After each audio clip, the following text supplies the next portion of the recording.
Okay, ladies and gentlemen, thank you for tuning in. My name is Lawrence Seretse. Welcome to the Punchline Podcast. Today, we have a very, very exciting exclusive, something that has never been done before. For the first time in history, Podcast Botswana, it launches in Berlin, and we are discussing tourism issues. And today in Berlin, what is currently happening is that we have the ITB 2024 with BTO, Botswana Tourism Organization. And today I'm joined by Keitumetse Setlang, who is the acting CEO of Botswana Tourism Organization. So, Setlang, how are you, man?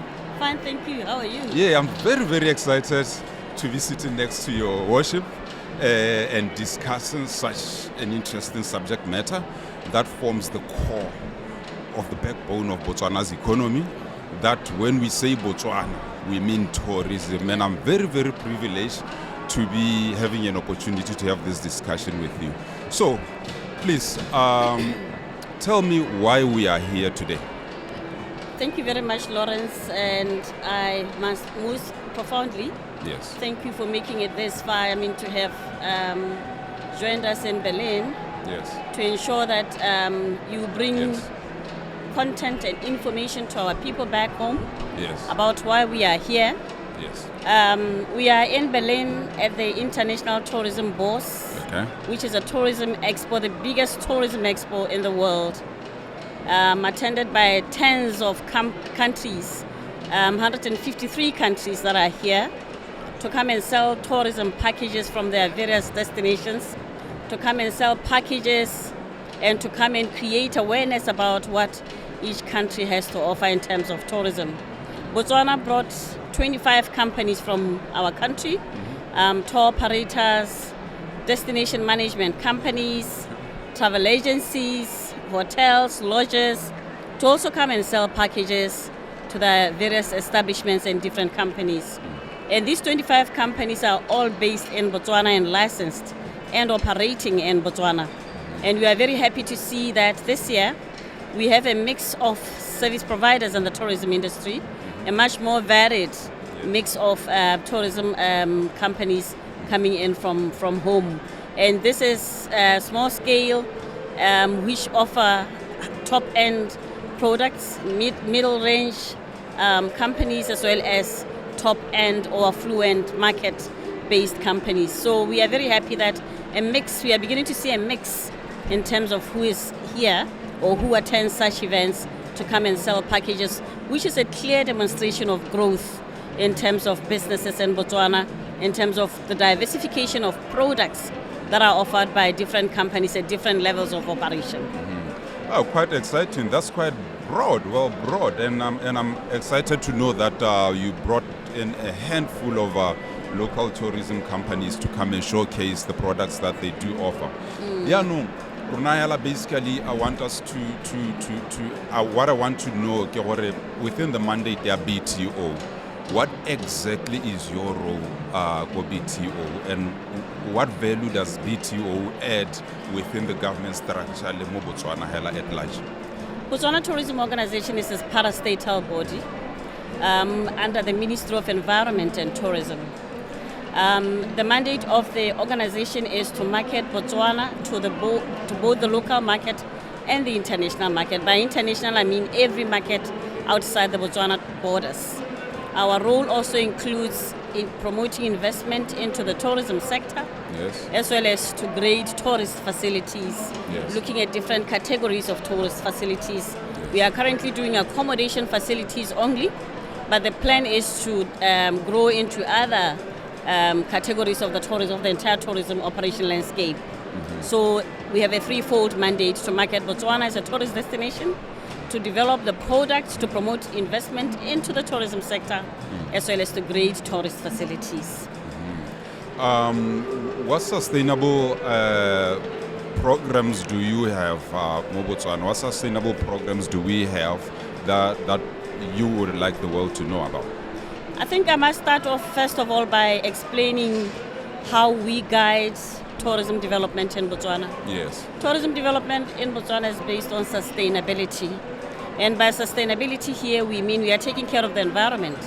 It means we are ensuring that our people benefit from the tourism development or tourism operation or tourism as a sector, and ensuring that we take care of the biodiversity. Now, before any tourism development may take place, we do what we call environment impact assessments or EMP, environment management plans. Okay. The idea here is let's develop the sector, but ensure we take care of the environment as we do that.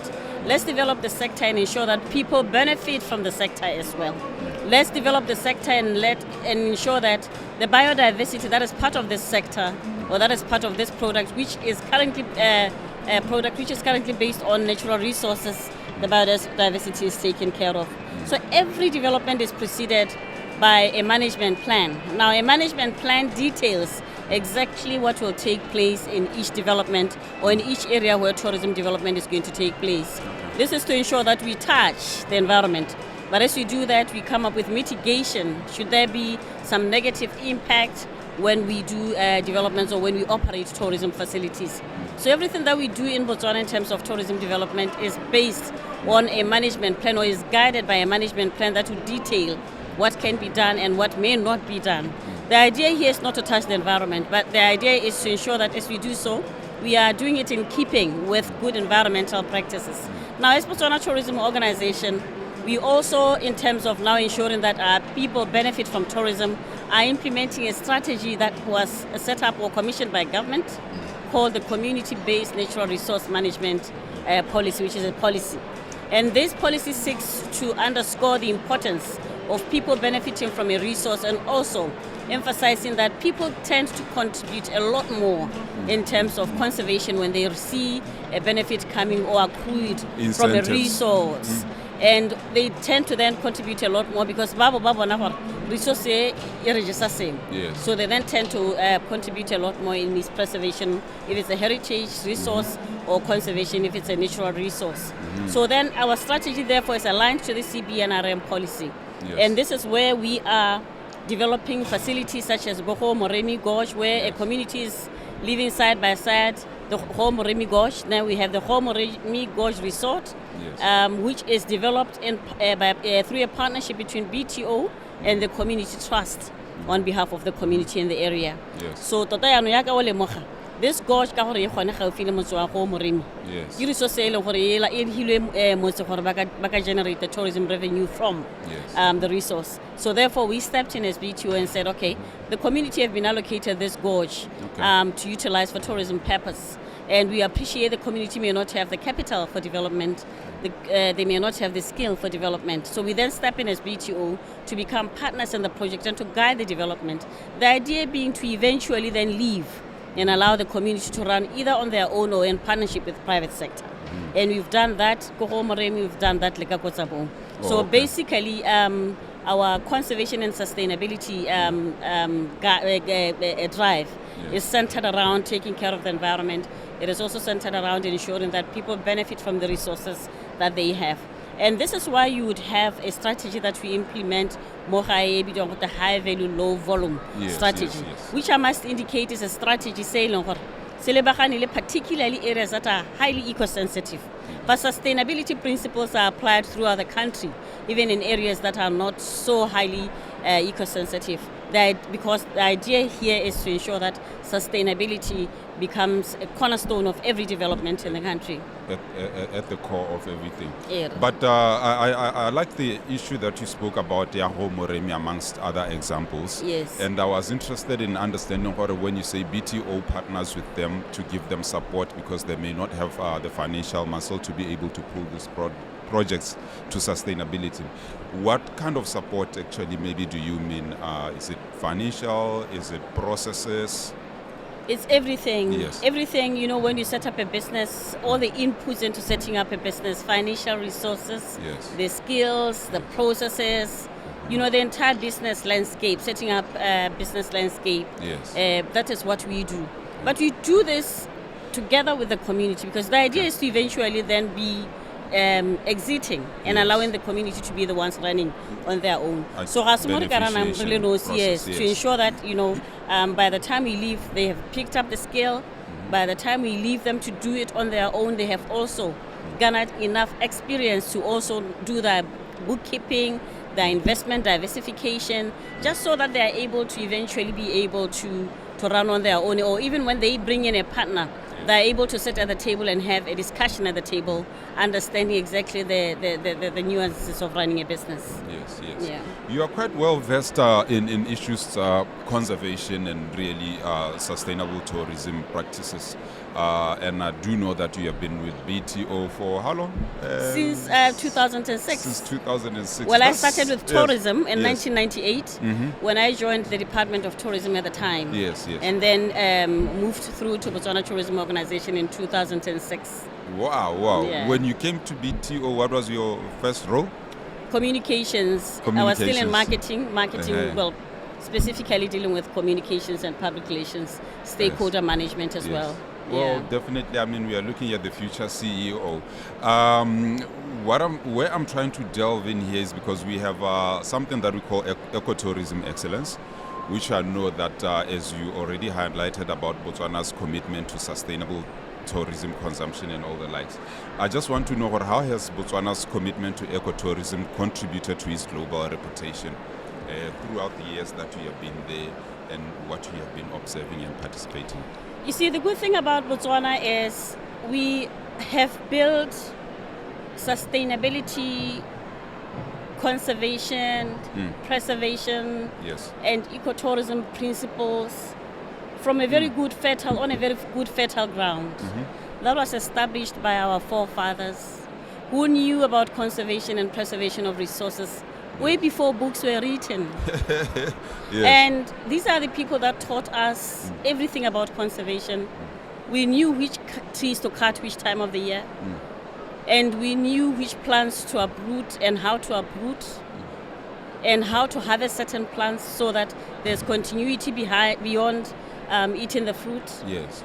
So when we came in with research through academia, when we came in with management plans as government, Yes. when our children went out to school to go learn principles of conservation, Yes. we had already a well-established foundation. Yes. So where we are currently as a country, we have different arms of operation contributing to conservation and preservation of our resources. We have the industry. Okay. Particularly, I'll talk about the tourism industry because that's the subject of discussion today. That appreciates that the resource on which they depend for a livelihood through tourism operation requires to be preserved, and it requires to be conserved.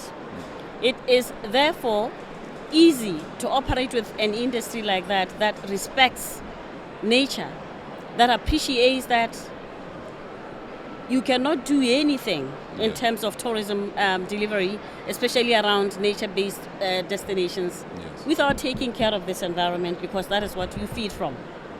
Now, Botswana Tourism Organization, as an arm of government, then established an ecotourism best practices manual to guide the industry, beyond the management plan that I spoke about earlier.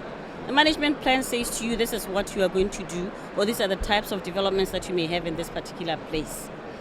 Beyond that, then the operator starts operation. Now, we then came up with an ecotourism best practices manual. Now, this manual says, as you operate, you should respect the norms of the people around where you are operating. Much as you respect the nature and the environment, the animals, the plants, there are people that are living around where you are operating. They have got heritage, they've got norms, they've got a culture. Respect it. Make them a part of the project.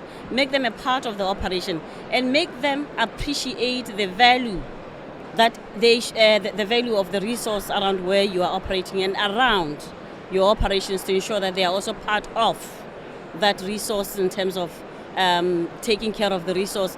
And they can only do that, as I mentioned earlier, where they appreciate the value they will derive from the resource. So this ecotourism best practices manual, therefore, is a manual that guides the industry in terms of what to do to respect the norms, what to do to respect heritage, what to do to then conserve the environment. It doesn't end there. It goes further to even guide in terms of what you could use to ensure that you do not pollute the environment. It goes further to even guide in terms of the material that can be used in developing facilities or in operation, in day-to-day operations. And even going further to even guide them in terms of where they may be able to acquire commodities and supplies that they require in their day-to-day operations. Now, after developing this manual, Botswana Tourism Organization then set up what we call an eco-certification program. Now, we have guided you in terms of what you should do in terms of environmental, being environmentally friendly. Yes. And then we are saying, okay, now that we've provided you a guide, we want to now reward those that are doing their best to live by the ideals of this manual. This is where now we accredit facilities or certify facilities in terms of whether you are green or green plus, or whether you are eco certified, yes, which is the ultimate in terms of the rankings, yes, of the eco certification program. Now, this then differentiates between somebody who is just starting in terms of applying the ideals of the manual and somebody who's reached the ultimate in terms of those that are doing everything in their power to live the ideals of the manual. And not just the manual, beyond the manual, because we do not want to believe that the manual is exhaustive. There's a lot more that needs to be done for the environment to be taken care of beyond the book. And globally, Botswana is well revered for taking care of the environment. And this is because beyond the academia, beyond the operator, we also are attracting the right type of a tourist who says, I want to go to a destination where the pula that I spend or the dollar that I spend in the destination benefits the people. Yes. And these are the types of tourists that we are attracting to Botswana, which is quite pleasing.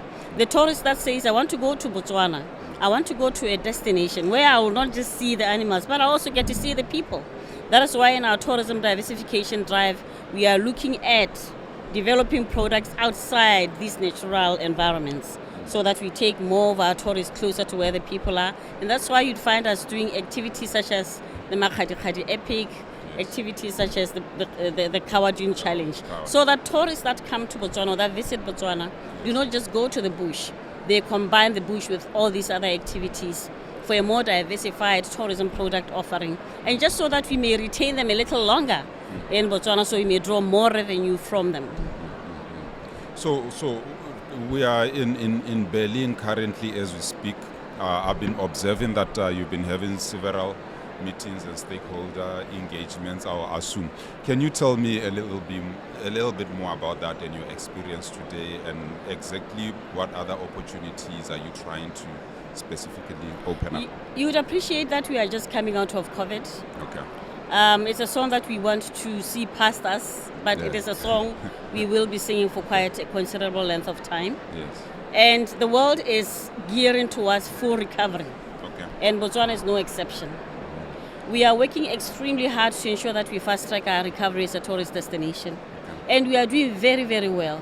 Now, the meetings that we've been having are meetings with partners that want to keep helping us to drive tourism growth. Yes. And these are tourism wholesalers from around the world, yes, that are coming to us and saying, I want to send tourists to Botswana.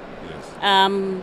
The type of facilitation that I need from you as a government, and I would want you to assist us to ensure that we are able to easily send visitors to Botswana. Yes. Some of them are saying, we want to learn from your story as Botswana in terms of conservation. You would appreciate that, as mentioned earlier, Botswana is leading globally in terms of conservation. I mean, there are other countries that are doing well, but Botswana is counted amongst the best in the world in terms of conservation. So some of them are coming to us to say, how are you doing it? What is it that you are doing that makes Botswana stand out so well that you would have the likes of the Global Sustainability and Tourism Council looking at Botswana and, accrediting Botswana as a destination that is pro-conservation. And we have others that are also coming through to see us and saying, we want partnership with yourselves. I mean, we have been meeting some countries from the region that want to partner with Botswana in terms of selling packages to the world. You would appreciate that some of the visitors that come to Botswana are long-haul tourists. So long-haul tourists prefer packages. They would want to come to Southern Africa and not just see one country. They would want to come to Southern Africa and see 2 countries, 3 countries, so that when they spend money on a ticket, that ticket, they draw as much value from this ticket, or they optimize returns from the ticket, from the one ticket. So it's a meeting with different stakeholders with varying interests, but core to this is the interest that we have as a country to promote growth in the tourism sector, so we may escape the slowdown that was impacted on us because of COVID. Globally, the world anticipates that it will escape the COVID impact by the year 2025. We want to see that happening sooner as a country, and it appears signs are pointing towards fast tourism recovery, and we want to work very hard and closely with the industry to ensure that we influence this growth going up. And I'd say closer with the industry because Botswana Tourism Organization does not own rooms. And it is by design that we do not own rooms. It is by design that we are not competing in the private sector space. Our job is to facilitate them. And that's why you'd have 25 companies here. These 25 companies that are on the stand are the ones that sell packages. Ours is to facilitate them, to make sure that they are able to also respond to questions that they may be asked by their global tourism wholesalers counterparts. It is important that we be here. It is important that we facilitate them. And activities such as participating at ITBs is an expensive activity. So as you can see, governments have come here to facilitate the various operators as well, to ensure that they also are able to participate at the ITB. When you say that, obviously it will be amiss for me not to engage with you on how these 25 or the few that are here, how they were selected to come and participate here. What is the selection?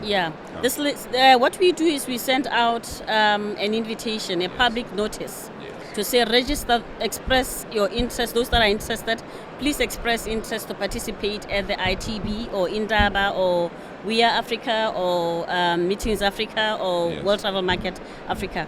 So we usually send out an invitation and then companies register on a first come, first served basis. Obviously we look at also having a diversified representation on the stand. We then would obviously look at those sectors that may not be well represented and would edge them a little bit more so they also register to be a part of. Because the idea here is when we present Botswana to the world, we should present a diversified product offering to avoid where we are now providing services to just one sector, of one segment of the entire tourism sector. With that being said, obviously you have a strategy maybe that you are working with currently as BTO. Are there any specific areas within our tourism sector that have promising investment opportunities into the future? New green spaces that we haven't really explored where investors can come and take advantage of? I must talk about investment, starting with getting your viewers and listeners appreciate that we are talking about investment at two fronts, at the foreign direct investor level and at a local investor level. We have quite a number of FDIs in Botswana. We support FDI, but at the same time we also want to see our own people growing in tourism, participating in tourism, not just in terms of numbers, but also in terms of value. We have since, as a government, or the Botswana government through BTO, has opened up opportunities for local citizen empowerment or for local citizen participation in terms of investment in the tourism sector. We have allocated land around leases. We will continue doing that. We are evaluating more tenders to allocate more land around more dams in Botswana. And this is dams that work, this includes Bogaborone Dam, Boshashe, Botune, Bolitsibogo, Lebodi Khatlong. Yes, I remember that plan. Yes. So, research allocated ko Gaborone. Gaborone Dam, we already have a number of leases that have been signed between BTO and the various land parcel investors. Which products are we expecting? We are expecting conferencing facilities. We are expecting high-end lodges. We are also expecting waterborne activities. You know, your rafting and all other boating type activities and picnic sites. And this is something that we would want to see being replicated around the various other dams. but however also being so replicated creatively. Yes. We want to see creativity around activities that are going to take place. Beyond that, we have the Kasane-Kazungula area, a 14-kilometer stretch alongside the Chobe River front, which we are clearing and have started clearing for tourism development in terms of setting up of conferencing facility, multi-use or integrated land use, residential properties. We are looking at villas, we are looking at shopping centers, and also looking at setting up lovely eateries along the Chobe River front. The idea here is we would want somebody who is on the Chobe River to see nothing but beauty when they look at the Chobe River front or the Chobe River bank. We are also looking at developments in terms of tourism in the desert, in the Kalahari Desert, where we have the likes of the Puis Park, the Kawa Park as well as other areas such as in concessions. We've recently advertised 3 sites in Kalahari Transfrontier Park, another one in the Chobe area, and another one in the Makhadi area. There's more land that is going to be coming up as we identify more pieces of land. But the idea here is let us have meaningful participation in the tourism sector by Botswana. Yes. But at the same time appreciating that no country can go it alone. We also need FDI to come in and support us. But right now, let's push locals to also be participating in tourism much more meaningfully. Quite interesting that when you mentioned that, I can only think about the MICE activities that have currently been happening in Botswana. Yeah. I don't know, maybe I would really like to know why event organizers, more especially international event organizers, should consider Botswana for MICE activities.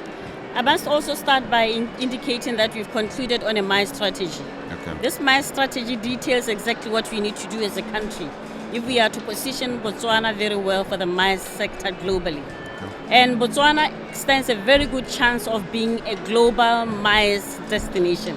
And this is where we want to pitch our intentions about MICE development in the country. Yes. Botswana, first of all, we've got a beautiful landscape. Yes. Right?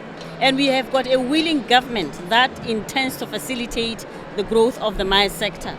And MICE nowadays, because MICE is about incentive travel as well, we have a destination compared to none globally in terms of where people may go for relaxation, which is what MICE is about in terms of the I in the MICE as incentive travel. Now we want the world to see Botswana as a place where they can send clientele to, or companies, global companies should see Botswana as a place where they can send their clientele to for rewards or for incentives, and where they can send staff to for incentive travel as well.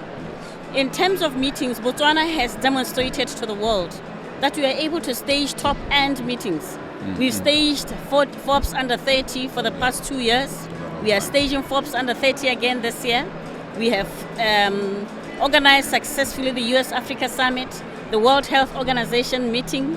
We have organized very, very successfully as well the Africa Tourism Leadership Forum and the Botswana Investment Summit, amongst many other activities that were staged by the country in the past few years. So this has shown the world that Botswana is the place to go. And core to our interest in staging or setting up MICE in Botswana is the value chain beneficiation that we want our people to draw a benefit from this MICE development. So there is commitment from government to ensure that MICE thrives, commitment from government to ensure that as we continue drawing the world's attention to the country, we also improve on service delivery. And this is a call to our people to continue what we are doing. We are seeing a very pleasing trajectory where service providers are seeing themselves as part of a solution towards the development of MICE in Botswana by improving on service, by improving on general customer service, yes, and by ensuring that the places where we host our guests are kept and very well kept to receive the visitors that we want to host in the world, in Botswana from around the world. Great. So, Wena, what is your personal story, your personal experience about Botswana's tourism that is memorable? You know, I've traveled the world. Yeah. But I promise you, and I'm not saying this because I work for tourism, Yes. There's no place compared to Botswana when it comes to tourism, when it comes to the beauty of the destination. Which place in Botswana stands out for you? Without it seeming like it's a favor or whatnot, but I'll tell you one thing. thing. When you travel. When you go to Okavango, yes, the water, the mokoro, the landscape, yes, the animals, the biodiversity, the relaxation stands out for me. But when you go to Chobe, the sunset, yes, the sundowner, yes, does it for me. When you go to Kalahari, just sipping into that sand also does it for me. So really, it's difficult for me to pick one destination. I'm actually thinking that, yes. because No. each area has got its own unique features. Yes. Kalahari is sandy, the Tulu is rocky, Okavango is about water, Yes. Chobe is also about water and elephants. Biggest herd of elephants in the world, or elephant population in the world. Yes. So really, when you look at Botswana and you look at also our culture and you look at lifestyle type events, Botswana has got a lot to offer. You'd also remember we have sporting activities that we do as a destination, like the Makgadikgadi Epic. Yes, yes. Where on this world you get people skydiving over a pan? And it's coming this year again. It is coming again this year, the 8th session, from the 14th to the 16th of July. What should we expect there? I mean, we need to prepare. Makgadikgadi Epic comes back much bigger than last year. So far we have got a record number of registrations. I'll state the numbers when we close registrations. Wow. But the numbers so far have surpassed the numbers that we've ever registered in Botswana at the Makgadikgadi Epic. And there's quite a number of good surprises that we will share closer to the time. We are just waiting to conclude on a few discussions. Okay. But Makgadikgadi Epic is the activity or the event to look out for this year, as well as the Kawajun Challenge. We are introducing cars. Go Kawajun Challenge. Yes. Oh, okay. What kind of cars? Obviously, professional riders. We want professional riders. You obviously have an activity for you and I, non-professional riders, the fun activity. Yes. But we are now also introducing professional car races, or a professional car race, Go Kawajun Challenge. So there's a lot that is going to be happening in the event space. We've also already issued the calendar of events, which has 122 events that are run by private sector. Wow. The idea with the events that you do as B2 or the 2 or 3 that you do, we want to eventually have them off to private sector as well.